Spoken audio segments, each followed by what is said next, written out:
अस्सलामुअलैकुम। कैसे हैं आप सब लोग? उम्मीद करती हूँ आप सब लोग ठीक होंगे, खैरियत से होंगे। आज मैं आप लोगों को एक न्यू ड्रिंक बनाना सिखाऊंगी जो कि बहुत ही ज़बरदस्त है।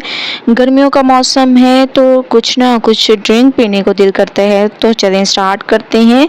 सबसे पहले मैंने चीकू ले लिए। ठीक है, आप लोगों ने चीकू ले लेने हैं। जैसा कि आप लोगों को पता है कि मौसम आ चुका है, तो आप लोगों ने चीकू ले लेने हैं। इनको साफ धोकर छील लेना है। ठीक है, मैं इसको धोकर छील देती हूँ और इसकी तमाम गुठलियों को निकाल कर दिखाती हूँ।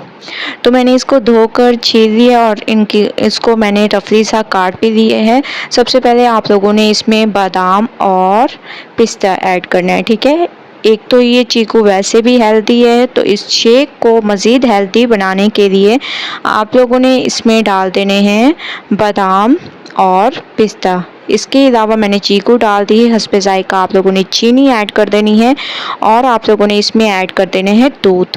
हाफ़ लीटर तक मैं इसमें दूध ऐड कर रही हूँ। ठीक है, आप लोगों ने पानी इसमें बिल्कुल भी ऐड नहीं करना। मिल्क शेक बहुत ही ज़बरदस्त हमारा ये तैयार होगा, बहुत ही गाढ़ा और बहुत ही ज़्यादा हेल्दी। ठीक है, तो माशाल्लाह से मैंने इसको पीसना शुरू कर दिया और बहुत ज़बरदस्त तरीके से ये हमारा शेक तैयार हो चुका है। आप लोग देख रहे होंगे। अब हम एक छन्नी लेंगे और इसमें छान लेंगे ताकि जो चीज़ें नहीं पिसी वो हम लोग निकाल लें। ठीक है, तो आप लोगों ने इसको ऐसे छान लेना है और माशाल्लाह से आप लोग इसकी लुक देख सकते हैं कितनी ज़बरदस्त है। अब मैं इसमें बर्फ़ डाल देती हूँ। मैंने इसमें बर्फ़ डाल दी और माशाल्लाह से आप लोग इसकी लुक देखें और माशाल्लाह ये कितना गाढ़ा है और हेल्दी शेक हमारा तैयार हुआ है। तो आप लोगों ने इस शेक को ज़रूर ट्राई करना है। ठीक है, आप लोगों ने इसको ज़्यादा हेल्दी बनाने के लिए ड्राई फ्रूट्स ऐड करने हैं ज़रूर। तो अब हम इसको एक गिलास में निकाल लेते हैं और माशाल्लाह ये देखें, माशाल्लाह कितना ज़बरदस्त हमारा ये शेक तैयार हुआ है।